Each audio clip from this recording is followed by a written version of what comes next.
Alors, aujourd'hui, méditation et visualisation. Pourquoi, en fin de compte, je vous emmène sur ce terrain-là? Vous vous rappelez qu'on a parlé quand même des 10 piliers. 10 piliers de notre vie qui sont super importants, qu'il faut qu'on remette à niveau. La méditation, elle va nous servir à pouvoir visualiser et avoir une meilleure vue d'ensemble de ces différents piliers. Alors on a un petit peu travaillé sur l'argent, puis au fur et à mesure, on va travailler sur tous les autres piliers. Mais c'est vrai que la méditation, on oublie qu'effectivement, depuis des millénaires, elle a toujours existé. Moi, je suis fascinée depuis que j'ai appris l'explication ou la traduction exacte du mot méditation qui veut dire s'identifier à. Ça, c'est une très bonne question. Alors, à quoi vous vous identifiez? Bien sûr que dans la méditation, il faut arriver à calmer son esprit. Vous vous rappelez, notre esprit, c'est le Ouistiti. Notre inconscient, c'est notre éléphant. Ça, c'est le chemin de Samatha. Et effectivement, quand vous commencez à méditer, une des premières choses à faire, c'est vraiment à se dire « Ok, mon mental est en train de me raconter des histoires. » Alors devenez votre meilleur ami quelque part. Apprenez à discuter avec votre mental en lui disant « Tu sais, on ne veut pas penser à ça là maintenant, plus qu'on veut méditer, on aimerait se concentrer, on aimerait visualiser, on aimerait s'identifier à ça ou ça ou ça. » Et ça ou ça ou ça, ça va être la personne que vous avez envie d'être, le comportement que vous avez envie d'avoir, l'identité que vous voulez incarner. Je dis tout le temps, on sait tout et tout le monde sait tout, mais personne incarne. Vous le voyez très très bien, les meilleurs acteurs, c'est ceux qui incarnent le mieux leur rôle. Et dans votre vie, si vous voulez devenir quelque chose, si vous ne l'incarnez pas, si vous y croyez pas, vous n'allez jamais l'acquérir. Et ça, c'est intéressant de se rendre compte qu'effectivement, la méditation va nous permettre d'arriver à ça. Je veux dire, si vous voulez un job, si vous voulez un chéri, si vous voulez une maison, le fait de se visualiser et d'avoir peur de ne pas l'avoir, vous restez dans la fréquence de la peur. Et alors là, vous allez dire, oui, mais ça marche pas ton truc. Ben oui, parce qu'effectivement, on se voit, mais on a peur d'y aller. On a peur de faire les actions qui vont suivre notre envie. Dans la méditation, on va apprendre à calmer notre mental.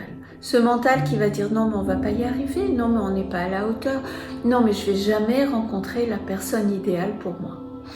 À partir du moment où on calme le Ouistiti, notre mental, et qu'on lui raconte l'histoire dans le bon sens, en lui disant « mais forcément, si nous on est là, c'est qu'il y a quelqu'un qui nous cherche. Donc laissons-nous nous mettre à notre place et faire les actions dans la direction qui va nous amener à ce que l'on a envie de vivre, d'être et d'avoir, pour qu'on puisse effectivement faire cette expérience-là, puisque notre âme est venue au monde pour vivre des expériences.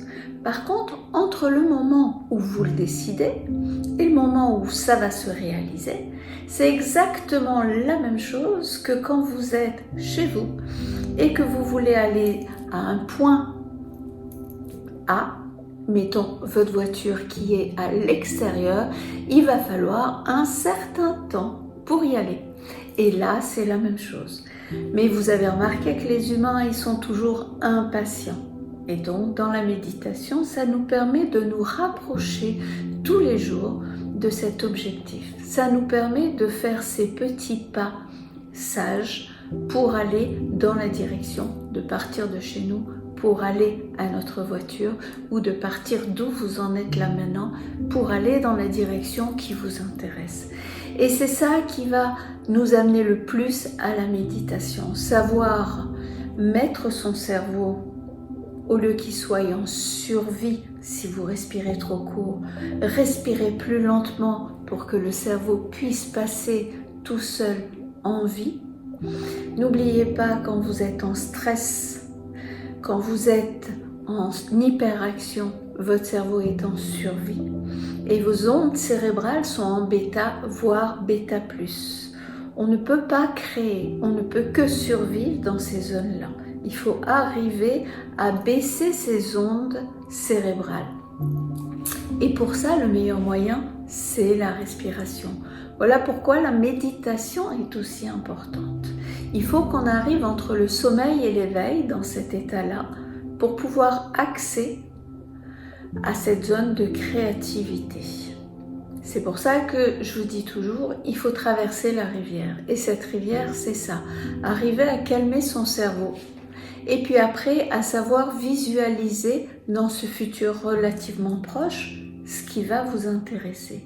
Mais entre deux, il faut savoir que, vous le savez, en physique quantique, on vous le dit toujours, c'est l'observateur qui crée la réalité.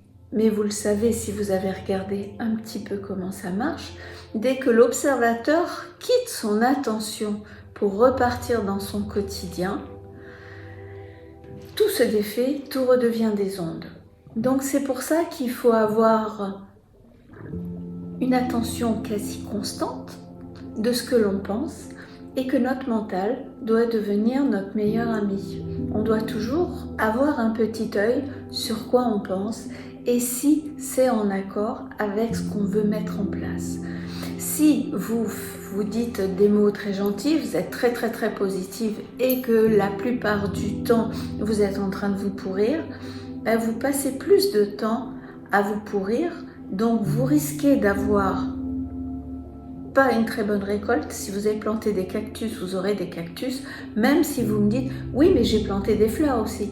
Oui, mais si tu as passé que 5 minutes à planter des fleurs et toute ta journée à penser à tes cactus, c'est sûr que la récolte, il y aura quelques fleurs peut-être, mais il y aura sûrement beaucoup plus de cactus.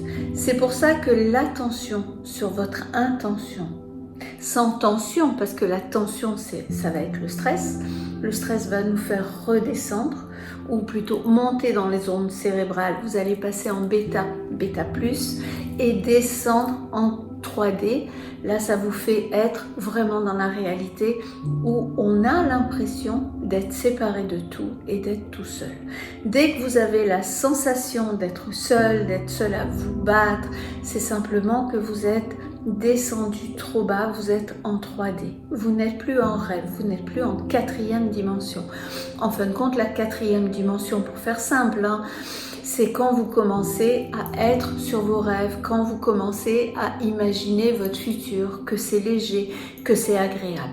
Là, on commence à maîtriser notre système neuronal. N'oubliez pas, on a un cerveau qui est hyper puissant. La méditation, la respiration, l'attention et la concentration vont nous permettre de devenir les créateurs de notre vie. Tout ce que vous utilisez autour de vous a été créé par la main de l'homme quasi, ou de la femme. Donc, devenez créateur ou créatrice de votre vie.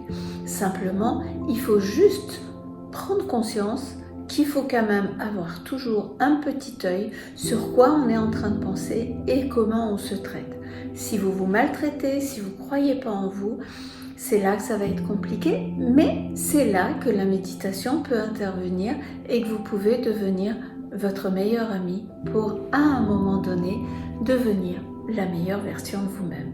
Alors, plus que passer aux travaux pratiques, c'est ce que je vous propose toujours de faire.